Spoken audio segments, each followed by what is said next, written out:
দর্শক দেখেন কি ভয়ঙ্কর অবস্থা, সাপ এবং ব্যাঙের একেবারে তুমুল লড়াই। দীর্ঘক্ষণ এই লড়াইটা চলছে। আমি সকালবেলায় মানে ভোরবেলায় ঘুম থেকে উঠেই রুমের বাইরে বের হয়েছি, দেখি যে এই সাপ একটা ব্যাঙ ধরে নিয়ে আসতেছে। তারপর ফোন আমার হাতেই ছিল, ভিডিও করতেছিলাম, তো এটা রেকর্ড করলাম। দেখেন কি তুমুল লড়াই। এটা একটা সাপটা অনেক বড় সাপটা একটা ব্যাঙ ধরছে। তো আসলে আমরা এটা দেখি, উপভোগ করি যে শেষ পর্যন্ত আসলে কী হয়। এই লড়াইয়ে কে জিতে, ব্যাঙ জিতবে নাকি সাপ জিতবে। দেখতেছেন যে সাপটা কিন্তু অনেক বড় সাইজের, আর ব্যাঙটাও বেশ বড়। এখানে কিছু বুদ্ধির খেলা আছে। সাপ এবং ব্যাঙ দুজনে কিছু বুদ্ধির আশ্রয় নিছে, সেই সাথে হচ্ছে তারা অনেক লড়াইও করছে। দেখেন সাপটা ব্যাঙটাকে কামড় দিছে একটা পায়ের মধ্যে কামড় দিয়া সে এই ব্যাঙটাকে গিলার চেষ্টা করতেছে। দেখেন যে এক পাশের পায়ে কামড় দিছে, পিছনের পায়ে সে হচ্ছে গিলার চেষ্টা করতেছে, যেটাকে কামড়ায় সে সম্পূর্ণ গিলা ফেলবে। আর এদিকে ব্যাঙ কী করতেছে, তার শরীরটারে ফুলাইতেছে, মানে ফুলাইয়া খাওয়া বেশি শ্বাস নিয়ে ফুলাইয়া তার দেহটারে মোটা করতেছে, যাতে সাপের তাকে গিলতে না পারে। তো আসলে আমরা শেষ পর্যন্ত দেখি আসলে কী হয়, সাপটায় ব্যাঙটা গিলতে পারে কিনা। তো এরকম ঘটনা কিন্তু আমরা গ্রামে দেখি যে ঝোপঝাড়ে হয়, ব্যাঙ ক্যাক ক্যাক করে শব্দ করে শুনি। অনেক সময় আমরা সাপ পিটে মারি যখন খুঁজে পাই যে সাপে ব্যাঙ ধরছে। কিন্তু আজকে আর আমি এটা মারার কোনো উদ্যোগ নেই, ভিডিও করলাম। দেখেন ব্যাঙটায় সাপটারে টাইনা নিয়ে যাওয়ার চেষ্টা করতেছে, মানে সে ছাড়ার জন্য তার সর্বশক্তি দেওয়ার চেষ্টা করতেছে সাপের মুখ থেকে রক্ষা পাওয়ার জন্য। আর সাপটা হইতেছে মানে একবার এইভাবে ঘুরতেছে, আরেকবার ওইভাবে ঘুরতেছে, যাতে সে কায়দা করে ব্যাঙটাকে গিলতে পারে। বৃষ্টি হইতেছিল রাত থেকেই, প্রতি বৃষ্টি।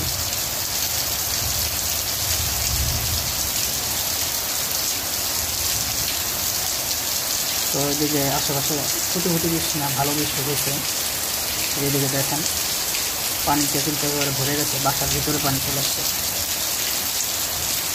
আর বাসার পিছনে পুকুর আছে, পুকুরে এই সাপগুলা থাকে, অনেক সাপ আছে।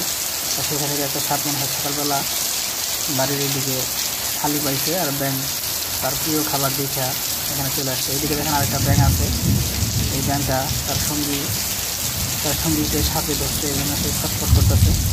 ওই ব্যাঙটা আবার দেখতে পাবেন কিছুক্ষণ পরে। এই সাপটা ব্যাঙটাকে ধরে নিয়ে একটু গাছের নিচের দিকে হয়ে গেছে, গাছের নিচের দিকে এই দিক দিয়ে যাইয়া সে ওই পাশে দিয়ে বের হবে, তারপর হচ্ছে আবার এই দিকে আসবে।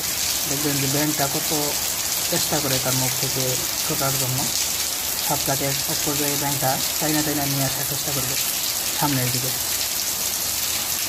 আসলে জীবনের মায়া কার না আছে, জীবনের মায়া কিন্তু সবারই আছে, সবাই খুবই চেষ্টা করে বাঁচার জন্য, বাইচা থাকার জন্য। এমনি দেখা যায় যে অনেক সময় মানুষ হতাশায় বিরক্তিতে দোয়া করে, চায় যে আল্লাহ আমাকে বরণ দেখ, মরে যেন যায়, এরকম অনেকে দোয়া করে। যখন দেখা যায় যে মৃত্যু কাছে চলে আসে, তখন কিন্তু মানুষ বাঁচার জন্য একটা খড়কুটাকে ধৈরাও আশ্রয় করেও বেঁচে থাকতে চায়। তখন ব্যাঙের হইতেছে সেই পরিস্থিতি অবস্থা, মানে এটা হচ্ছে মরণ বাঁচনের লড়াই, বাঁচা মরার লড়াই। সাপ হয়তো এই ব্যাঙ না খাইলে অন্য কিছু খেয়ে বাঁচতে পারবে, কিন্তু সাপ যদি এই ব্যাঙটাই খেয়ে ফেলে তাহলে কিন্তু এই ব্যাঙের জীবনটা চিরদিনের জন্য চলে যাবে, দুনিয়া থেকে তার অস্তিত্ব একেবারে বিলীন হয়ে যাবে। আর একটু পরেই দেখবেন যে সাপটা আরও সামনের দিকে চলে আসবে, ব্যাঙ তাকে একটু টাইনা নিয়ে আসার চেষ্টা করবে। ব্যাঙটা কিন্তু অনেকটাই দুর্বল হয়ে গেছে, কারণ সাপ তাকে অনেক শক্ত করে কামড় দিয়ে ধরছে। ফুটে ফুটে বৃষ্টি পড়তেছে, পানি যাইতেছে। আসলে খুবই বেদনাদায়ক একটা মুহূর্ত। এগুলো হচ্ছে তার একটা প্রকৃতির অংশ, যে যার খাবার গ্রহণ করবে। যদি শুধু সবগুলা সাপ মাইরা ফেলেন, তারপরে প্রকৃতির উপর ক্ষতিকর প্রভাব পড়বে। আবার সব ব্যাঙ মাইরা ফেললেও প্রকৃতির উপর ক্ষতিকর প্রভাব পড়বে। তো সাপ ব্যাঙ একটা আরেকটাকে মানে সাপ ব্যাঙ খেয়ে বেঁচে থাকে, ব্যাঙ আবার দেখা যায় ছোটো ছোটো পোকা খেয়ে বেঁচে থাকে।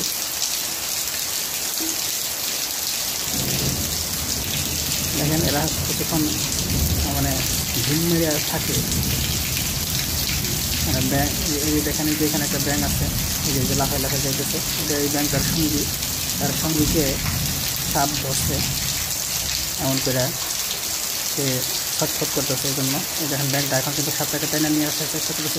দেখেন সে কিন্তু তার সর্বশক্তি দিয়ে টাইনা নিয়ে আসার চেষ্টা করতেছে, কিন্তু সাপ এখন আবার উল্টা হইয়া তাকে পিছনের দিকে টাইনা ধরতেছে। কিন্তু ব্যাঙ সে মরণপণ লড়াই করে দিতেছে। সে হইতেছে তার দেহটাকে ফুলাইয়া অনেক মোটা করে ফেলছে, যাতে সাপ তাকে গিলতে না পারে। দেখেন তাকে কিন্তু ব্যাঙ কিন্তু নিজেকে অনেক ফুলিয়ে ফেলছে সাপ গ্রহণ করে, এবং সাপটাকে এদিকে টাইনা নিয়ে আসার চেষ্টা করতেছে। মানে হচ্ছে সে সাপের মুখ থেকে ছুটার চেষ্টা করতেছে, আর সাপ হচ্ছে উল্টা হয়ে বয়ে আছে, নড়াচড়া করতেছে না, শুধু কামড় মেরে ধরে আছে, যাতে ব্যাঙ তার মুখ থেকে ছুটে যেতে না পারে। তার সব শক্তি দিয়ে কিন্তু ব্যাঙটাকে গিলার জন্য চেষ্টা করতেছে, আর ব্যাঙ হচ্ছে এদিকে বের হয়ে আসার চেষ্টা করতেছে সাপের মুখ থেকে। ব্যাঙটা লাফাইতেছে, ছটফট করতেছে। সাপের কামড়ে কিন্তু বিষও থাকে। সব সাপই যদিও মারাত্মক বিষ থাকে না, তবে কম বেশি থাকে আর কি।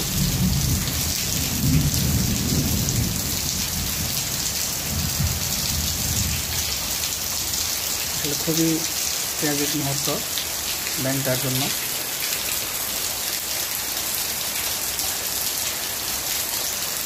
দেখি আমরা শেষ পর্যন্ত যে আসলে কী হয়, ব্যাঙটা সাপের মুখ থেকে রক্ষা পায় কিনা। ব্যাঙ কিন্তু তার চেষ্টা করেই যেতেছে অনেকক্ষণ যাবৎ, কিন্তু এই মানে যুদ্ধটা চলতেছে। ইতিমধ্যে 7-8 মিনিট হয়ে গেছে। এদিকে দেখেন পানি নিচে প্রচুর পরিমাণে পানি, বাসার উঠান ডুবে গেছে, হাঁটুর সমান পানি হয়ে গেছে। এখানে কিন্তু ওই যে সাপ আর ব্যাঙের লড়াই চলতেছে। আমি ঘুম থেকে উঠেই কিন্তু এই দৃশ্যটা দেখলাম। ব্যাঙটা আবার ওই দিকে যেতেছে, মুখ থেকে বাঁচার জন্য, ছোটার জন্য সে সব রকম চেষ্টা চালিয়ে যেতেছে তার সর্বশক্তি দিয়ে। কিন্তু এত বড় সাপের শক্তির সামনে সে আসলে পারতেছে না। এদিকে যদি তার একটা সঙ্গী ব্যাঙ আছে, সেটা কিন্তু এদিক দিয়ে ছটফট করতেছে। সে মনে হয় আতঙ্কিত, তার বন্ধুকে সাপে ধরছে এই জন্য।